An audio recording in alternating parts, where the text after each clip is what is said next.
Hey guys, we're back with the next episode of a Sryth, our fantasy text-based RPG. If you hear thunder, if you hear breathing, the breathing is my computer. The thunder is outside. It's storming here because it's Florida, and it does that. It's April showers, as it is. But yeah, I'm back with more Sryth. So last time, I don't remember what we were doing. We were just doing adventures in Tridmore, I think, which is the capital of Sryth. But I was told, because I had visited the king, he wouldn't come out to see me. I was told that if I do the Ring Illusion tournament, um, I will meet him. So I thought I would work on that for the next few episodes. So thanks so much for hanging out and joining me. Let's just go. So I'm here in Dragon Hill Fields, that's next to Trithik. I'm gonna visit Yulia. Yulia, the festival master of the Festival of Blaze, the overseer of the most of the events. I'm also, my eyes, I've been watching something else, and my eyes are not working very well in regards to seeing words. They're kind of blurry right now, which is odd. But the overseer the most of the events that take place at Dragon Hill Fields greets you warmly and says that entry into the Ring of Illusion tournaments is only for those adventurers deemed worthy, and the entry process is being conducted by the master illusionist, Solundor, whose grand illusions are the cornerstone of the contest. I can't imagine you'd have trouble getting in, Allison, she says. Solundor is in the large red tent on the east side of the grounds. Go on over and have a word with him if you'd like to sign up for it. I'm sure he's been hoping you would turn up. Let's see a little about Solundor. The Master Illusionist Solundor is a mage whose talents and expertise in the matter of illusions are respected throughout the realms. From time to time, Solundor places masterful illusions to work, producing a special tournament of arms known as the Ring of Illusion, which contestants attempt to survive a long series of illusionary scenarios that he creates to challenge them. Apart from being gifted in a powerful mage, Solundor is without doubt one of the wealthiest individuals in North Broadlands. His fortune is said to rival that of the kings. Wow. Really? He's rich like that, huh? I mean, I'm pretty rich. Not really anymore, as I keep spending all my money. Sure. The Master Illusionist Solundor seems genuinely pleased to see you as you are ushered into the large red tent by two of his armed attendants. I've been hoping you make a showing, said the white-haired illusionist, offering you a vessel of root wine. After pouring one for himself, it would be a shame to run this tournament without the realm's most illustrious adventurer in the list. I care. Solundor tells you that the tournament entry fee is normally 8 adventure tokens, 400 gold, but that for you the fee is only 4 adventure tokens at 200 gold. So there it is, he says, downing what remains of the root wine. When the tournament begins, it will bring me and others no end of joy to see the illustrious Allison take the field. Let's do it, let's do it, let's do it. Well done, beams Solundor, as he accepts your payment and firmly grasps your hand. There will be this will be the grandest tournament ever to grace the Dragon Hill Fields, Allison, and on that I stake my life. I wish you luck, I do indeed. You bid Solundor farewell and take your leave of the Master Illusionist. Alright. When do we start? Solundor's tent, the largest and arguably brightest of any to be found in Dragon Hill Fields, is bustling with activity. Tournament contestants, aspiring mages and curious spectators are all eager to gain an audience with the Master Illusionist. When Solundor sees you approaching, he has his guards clear everyone out of the tent. He welcomes you into his temporary abode with a friendly smile. The Master Mage pours you some root wine and engages you in conversation that primarily focuses on your most recent adventures. Let's try to talk to Yulia again. Yeah, okay.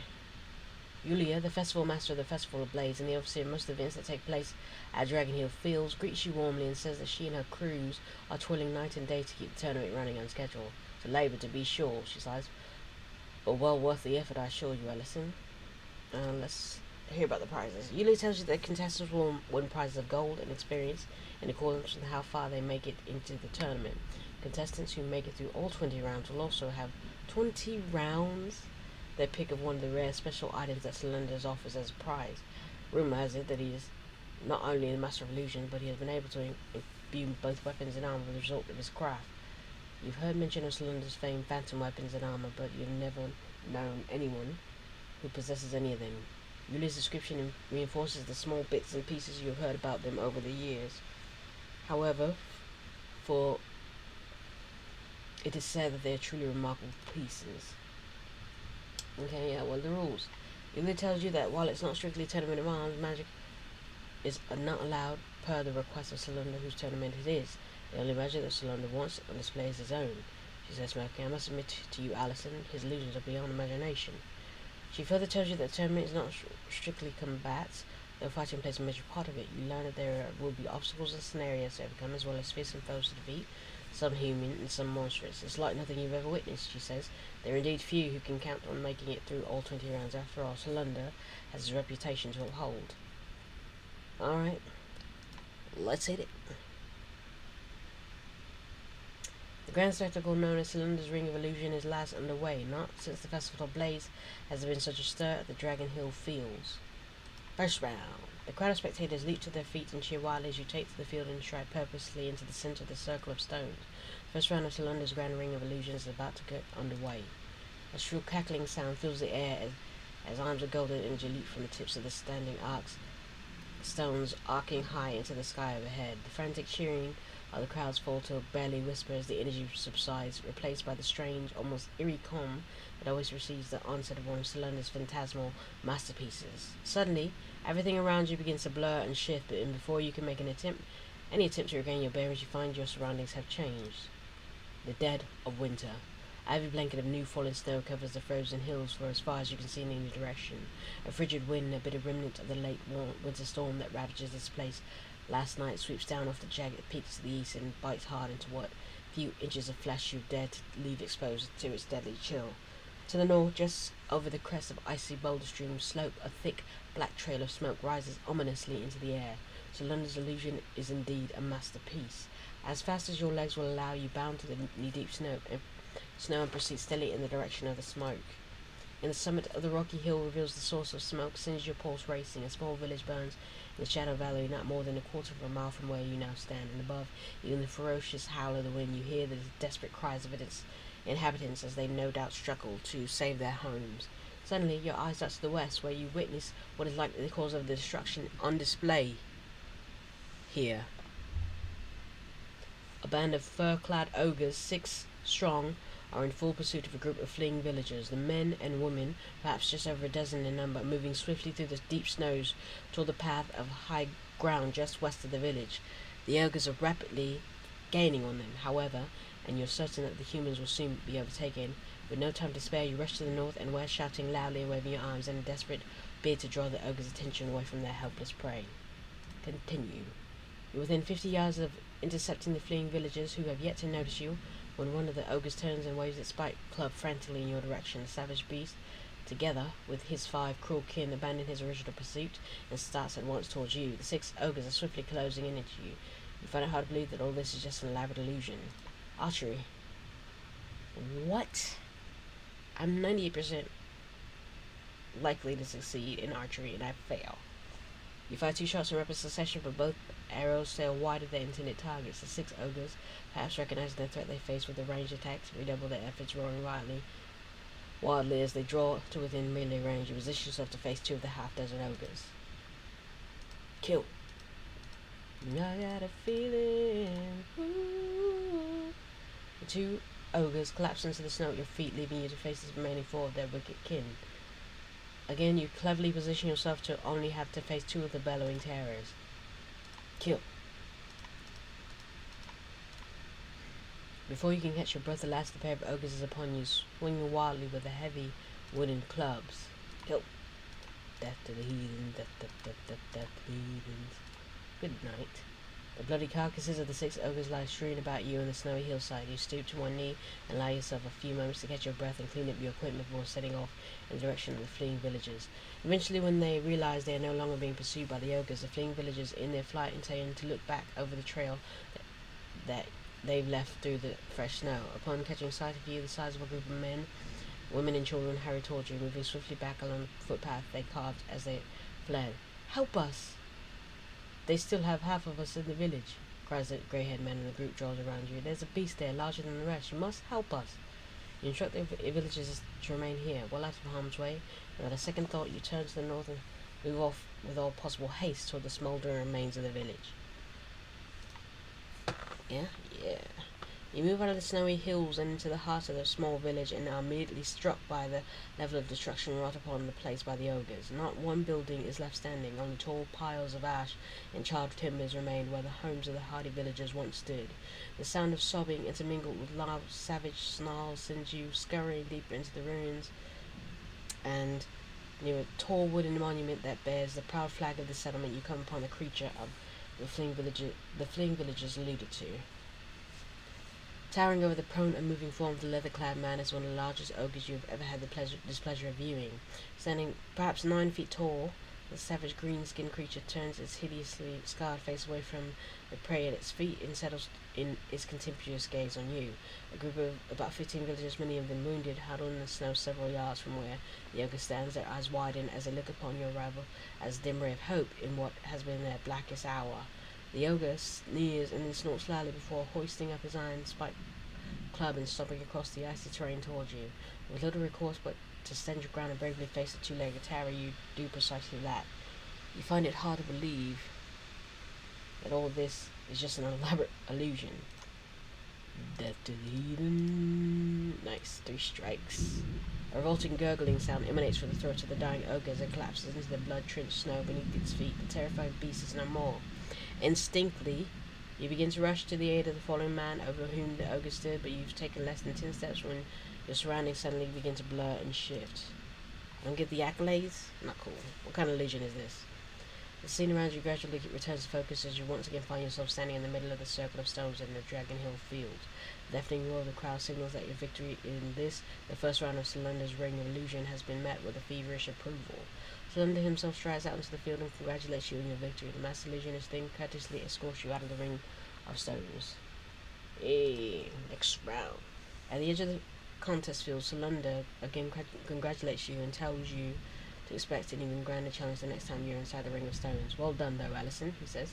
I can see I'm going to have some difficulty thwarting you. You bid the master illusionist a farewell and make your way off across the tournament grounds. At least he uses his powers for money and good. Look, guys, I'm noble.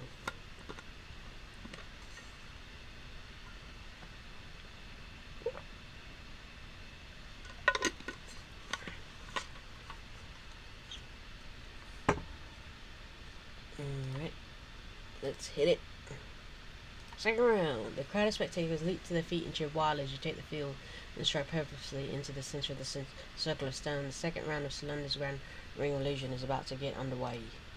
A shrill crackling sound fills the air as arms of golden energy leap from the tips of the standing stone, arcing high into the sky overhead. The frantic cheering in the crowd falls to barely a whisper as the energy subsides, replaced by the strange, almost eerie calm that always precedes the onset of one of Solundor's phantasmal masterpieces. Suddenly, everything around you begins to blur and shift, and before you make any attempt to regain your bearings, you find that your surroundings have changed. Roasted apples. All around you stand the dead and decaying apple trees that were once the pride of what you can only describe as a long abandoned orchard. The bleak rolling hills that stretch out as far as you can see in any direction are broken intermittently by small groves of sickly black fruit trees and an occasional dilapidated stone wall. Curiously enough, only a dozen yards from you stands what appears to be only living tree within sight. The tall, seemingly healthy tree bears 5 large crimson apples on its upper branches. Wondering what devilry Solundor might have in store for you, you take several cautious steps toward the tree, but stop dead in your tracks when it suddenly springs to life. You step back and assume a defensive stance as you stare at the apple-bearing Dormic now standing before you. Dormic, no! The wicked tree creature grumbles and waves its massive limbs in a threatening fashion.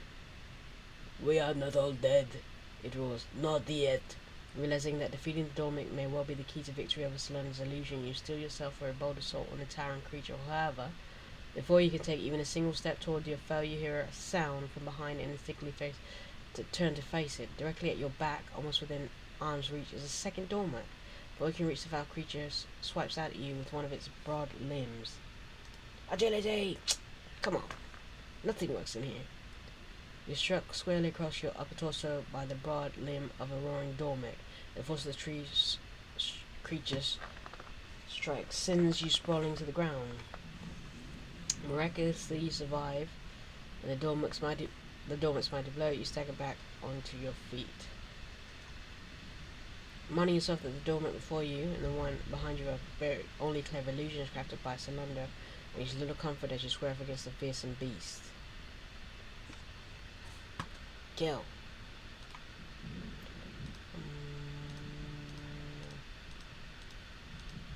Soon as I get home. You leap backwards to avoid being crushed by the toppling dormic. Realizing that you're not yet out of danger, you spin to face the apple-bearing tree creature. And what greets your eyes is a truly horrifying sight. The crimson fruit dangling from the topmost branches of the towering dormic are now engulfed in flame. The wicked tree creature laughs as it begins plucking the burning apples from itself and hurling them at you. He's throwing burning apples at me. One of the dormic's knotted, sinewy limbs shoots forward as a cruel living tree hurls a flaming apple at you with an unnerving velocity.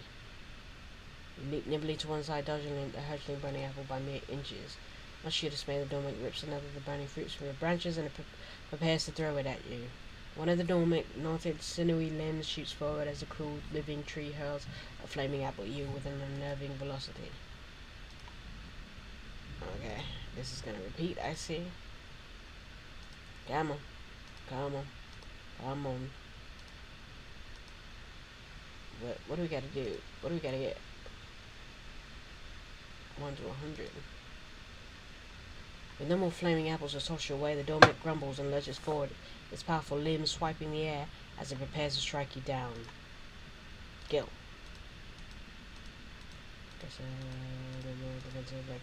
Dead. The victory over the towering dormant brings you only a moment of elation, for you quickly find yourself surrounded by 3 more of the evil creatures. Pressing your back up against the trunk of a rotting apple tree, you prepare to face each of these beasts in turn. First dormant lumbers forward in attack. I just picture her with her back get pressed against a tree. Like, what if that tree's a dormant? You don't know. And then how is it easy to fight with your back? Like, you're not touching the tree, you just have it behind you so it watches your back.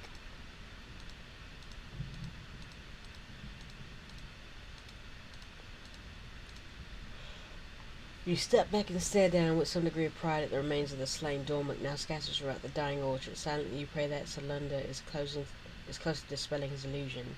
As if in answer to your prayer, your surroundings suddenly begin to blur and shift. The scene around you gradually returns to focus, and you once again find yourself standing in the middle of the circle of stones in Dragon Hill Fields. The deafening roar of the crowd signals victory, and this, the second round of Solundor's Ring of Illusion, has been met with feverish approval. Solundor himself strides out into the field and congratulates you on your victory. The masterful illusion then courteously escorts you out of the Ring of Stones. Victory, Screech! He says the same thing. Yes, you're going to have some difficulty thwarting me, that's true. Alright, round 3.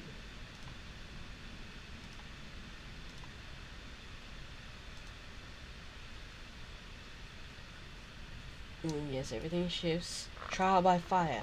You find yourself standing on the edge of the broad slab of stone that serves as a walkway, snaking its way precariously through the blazing field of fire that stretches out an indeterminable distance in all directions. The walkway extends forward out of sight in the direction you're facing, while behind you a towering wall of flames blocks your path. A ceiling of stars peering down from the cold black sky overhead indicates that you're somewhere outside, though you have the faintest idea to what wicked place Solundor has intended to create with this masterful illusion. Oddly enough, despite your close proximity to the flames on either side of the stone walkway, you feel only slightly warmer than usual. Suddenly, a loud hum rises above the roar of the fire, and a glowing apparition of a man appears before you. You're about to make a move to defend yourself when you realize that it's an image of Solundor himself. The realm of Ikasorijol, said the phantom of the phantasm of the master illusionist, waving his hand about at your surroundings.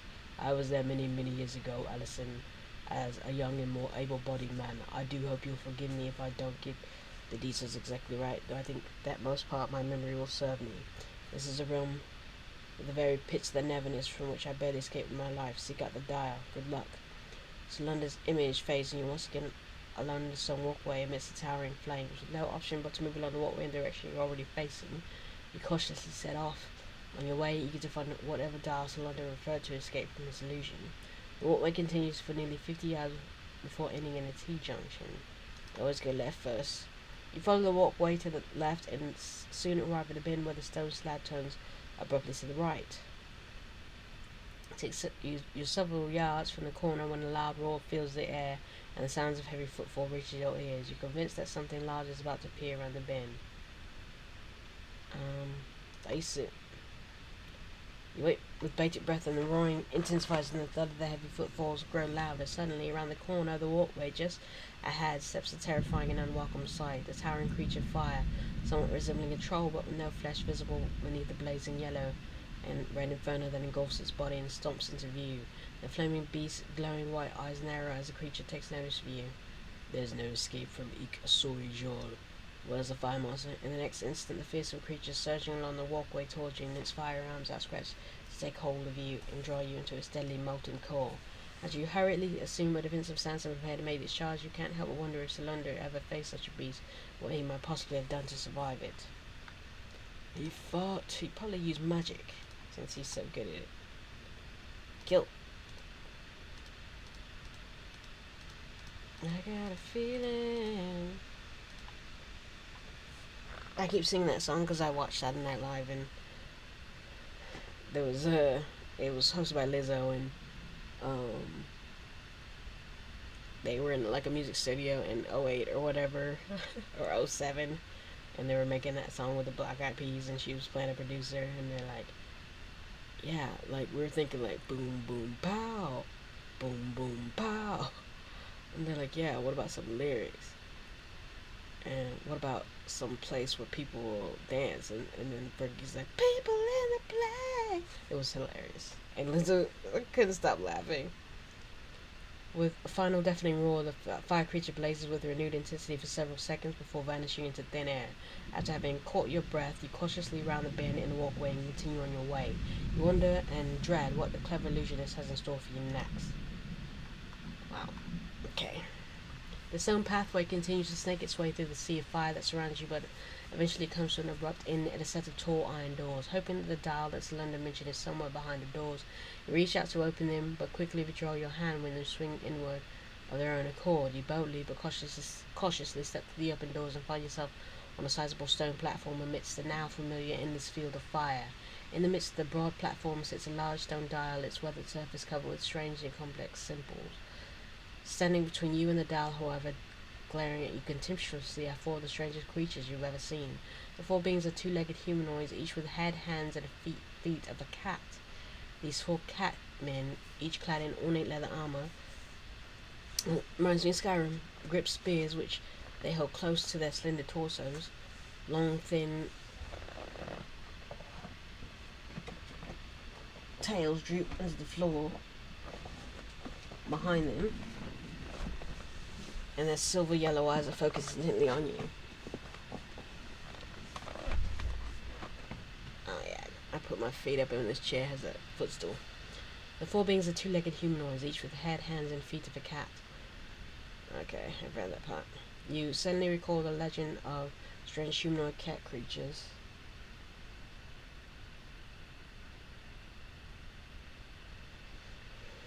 Called the Catamaroc, and realize that Solundor must have encountered them on his journey through the never realm of Ixorijol. The legend of Catamaroc paints them as clever and cruel, with no tolerance for any species but their own. The stories also tell of the ability of these fire-dwelling catfolk to burst into flame at will. Well, that's gotta be dangerous. Kill this miserable creature, hisses one of the Catamaroc as he steps behind his three kin. In unison, the three foremost of the catmen ignite and begin stalking toward you. The spears poised to run through. You quickly position yourself to face only the first of the three advancing Catamaroc. It's just gonna say they're cat people. Immune to effects of nearly all non-magical fire, and they have the ability to ignite themselves at will, making themselves both fearsome and dangerous in the eyes of any would-be foe. Master Catamaroc warriors are said to have 9 lives, and It leaves you growing in power with each of their new... What? It is believed that these scheming and warlike cat beings control vast empires and several of the countless realms of Neverness. So they're Neverness creatures that actually have 9 lives. The Catamount are nimble, clever, and cruel, and do not tolerate other species except as slaves. Alright. Fight.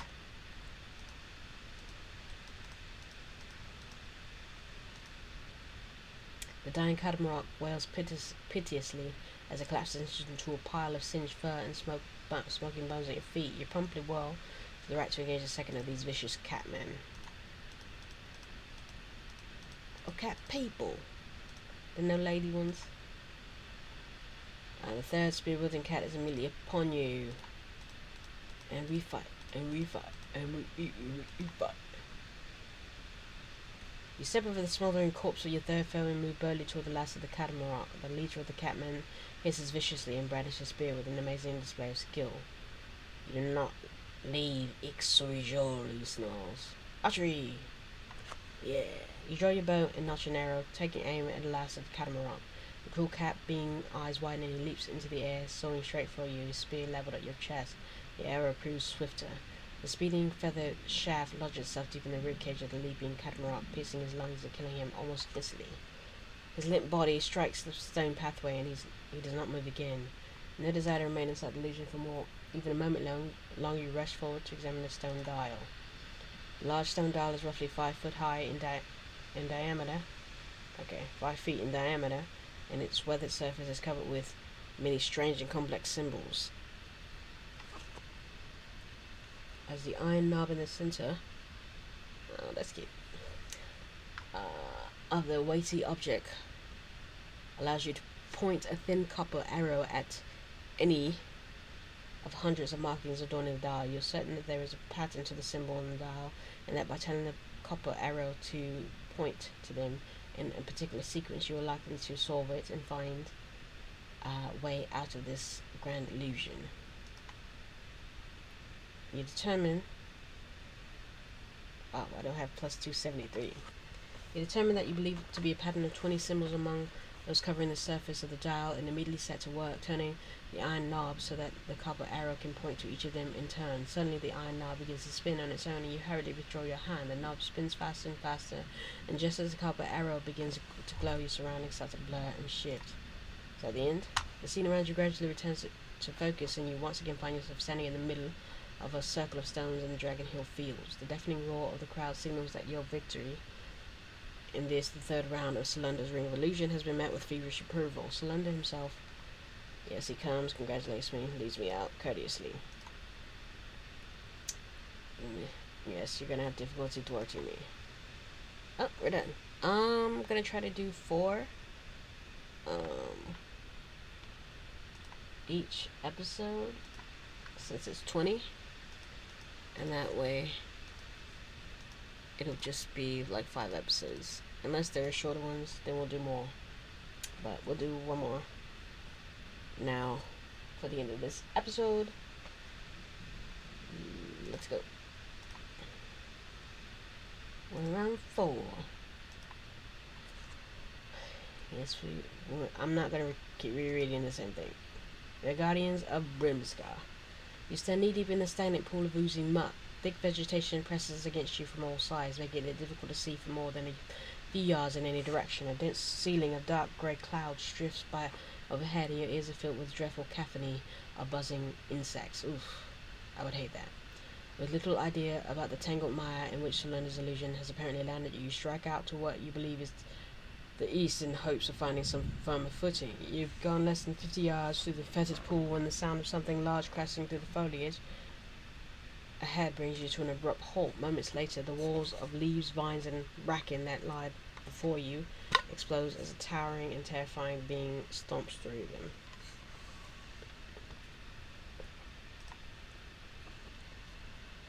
A bog giant. Your pulse quickens as the massive moss-covered humanoid crashes through the remainder of the bramble that claws at his ragged attire and comes to stand on the edge of the pool through which you'd been moving. The fearsome giant stares down at you and snarls. Where's the wand? He roars, his thunderous, resonating voice silencing almost every insect within the sound of it and sending your heart into your throat. Thankful that this is only an illusion, but realizing that for the success you must find some way of dealing with this behemoth, you stand back and defiantly assume a defensive stance, which some small hope that it might elicit the approval of the spectators, even if you can't see or hear them, as your mind races to determine your next course of action. Suddenly, the scene around you freezes, and the glowing apparition of Solundor appears a thousand inches above the murky, stagnant pool. Ball giant, let's read about it. The mostly humanoid behemoths are normally found around stagnant, vertical bodies of water. They certainly aren't the overall friendly sort. Really? The first guardian of Brimscar, announced the mass illusionist, waving his hand in the direction of the towering bog giant. That fellow followed us through the swamp for half a day before finally catching up with us in a place much like the ones I've recreated. Solundor tells you, and you realize that his explanation is also for the benefit of the spectators, that years ago he made a daring raid on the ruined castle of Brimscar, which legend had it was home to a powerful wand that lay hidden deep in the catacombs beneath the fortress. The wand was certainly there, laughed Solundor, but so were three relentless guardians, which legends I was familiar with failed to make much note of. The first of these is the giant, a rather nasty-looking sort of creature, isn't he? He followed us out of the castle and us, yes, us. Well, I feel it's only fair to tell you that I was not alone in raiding of Brimscar, for I had a very able companion by the name of Tallies, and that he's managed to put down that horrible brute. I dare say, though, Alison, you look up to the task of anyone ever did, and I wish you only the best of luck. Solundor's apparition disappears, and the scene about you instantly springs back to life, leaving you once again facing the bold giant. The bold giant stomps towards you, the gnarled fingers of its right hand tightly gripping the massive thorny club, and when the fearsome being raised up his deadly weapon, preparing to deal you a single decisive blow, you leap into action, determined to bring down the mighty moss-covered behemoth. Archery! You have time enough to lose 2 arrows at the advancing giant, and both shafts bury themselves deep into his thick torso. The bold giant roars in agony and continues to advance. Promptly shoulder your bow and begin to engage the wounded giant. Kill!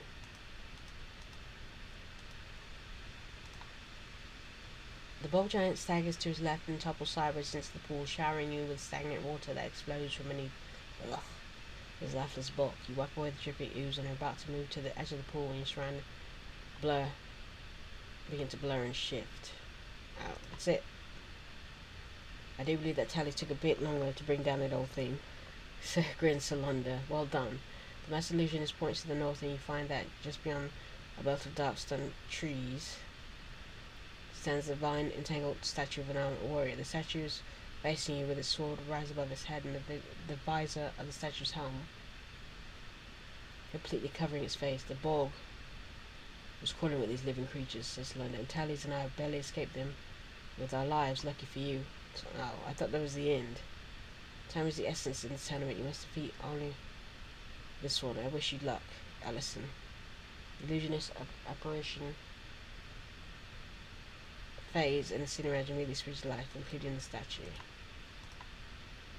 Statue of the armored warrior stomps through the undergrowth beneath towards you, its stone blade cutting aside the bracken and bramble that pulls it at its cracked but evidently sturdy legs. The one, says living statue sternly. Return the one, and you may live here, alive. Thankful that the sword-wielding statue bearing down on you is all part of Solundor's masterful illusion, and thankfully that is alone you steel yourself for what must be the brutal melee against the warrior living statue. Will it prove to be that? No, think about it. Finish it. Alright, it. Okay. Shifting. Blurry vision slowly clears and you find yourself standing on a rocky hillside. Near the top of the hillside you spot a tall stone obelisk. The surface of the obelisk is covered with engraved runes. A bright flash of white light precedes the sudden appearance of the now familiar apparition of Solundor. A Jarix obelisk, said the master illusionist, making no mention of your victory over the living statue. It was our saviour that day for sure. To be sure, though it seemed a pity there are so few left standing these days. Reach the obelisk and you'll find your way out of this illusion, and more importantly, score yourself a victory in this round. Solundor points to the south and almost ready to look you early, turn your head in the direction he indicates, only to be greatly dismayed by the sight that greets your eyes. Rising over the backs of several large boulders that are currently frozen in time, like all that which surrounds you, are the green winged tips and broad head of a large swamp dragon. You can certainly try fighting it. So Solundor, though I can't say I'd recommend that. Tallis and I chose instead to make a dash for the obelisk and escape. As you can see by the fact that he and I are still alive, we made it, though just barely. Good luck, Allison. Should I fight the dragon and die? Illusionist apparition fades, and the scene around you immediately springs in motion. The deafening bellow erupts from the gaping cavernous maw of the fearsome swamp dragon. The green-scaled beast soars over the edges of the hill and alights the ground only 20 yards from you. Judging by its size, you believe the dragon is not yet fully grown, though it's certainly very large and most certainly very dangerous. Use something that blows back in Brimscott, says the dragon's voice, calm and soothing, in direct contrast to the terrifying bellow he unleashed only moments ago. Lay it down upon the ground, and you will be allowed to safely retreat to your beloved obelisk. Remain defiant, or you will pay the price of every thief who ever dared to pilfer from the castle. Realizing that turning over the wand is not an option at your disposal, especially since you don't actually have it, your mind races to hurriedly determine. I say we fight. The dragon rears back and prepares to charge. You realize you must act quickly. Archery. Your arrow pierces the dragon at the top of its right foreleg, eliciting a surprise and painful shriek from the great beast. This is why I fight, and this is why I'm noble. You can't leave this thing here to attack other people who can't defend themselves against it. So I have to do the hard work. Despite the wound, the dragon appears not to be deterred in the least and charges, bellowing with rage as it thunders across the broken ground towards you. You mutter a quick prayer and silently prepare to engage the great scaled beast. Kill. Little more HP on this one. Still dead. The massive carcass of the slain swamp dragon lies at your feet, despite the body wounds now decorating its corpse. The dragon still seems to be the most majestic creature, even in death. You've had to step close and examine its remains, with some of your surroundings once again begin to shift and blur. The scene around you gradually, this is definitely, I've won the 4th round. Congratulate you, because you expect an even greater challenge the next time, and I bid him farewell. Alright, see? Now we're over time. That's what I'm talking about. So yeah, I missed that one page. I'm sorry about that. I thought we were ending it, but I should have remembered there was 3 foes. So thanks so much for hanging out and joining me. Until next time, we're going to finish this up. Well, we're not going to finish it up, but we're going to go through 4 more rounds and see how that goes. So thanks so much for hanging out and joining me. Until next time, you know what I'm going to say. Peace. Peace.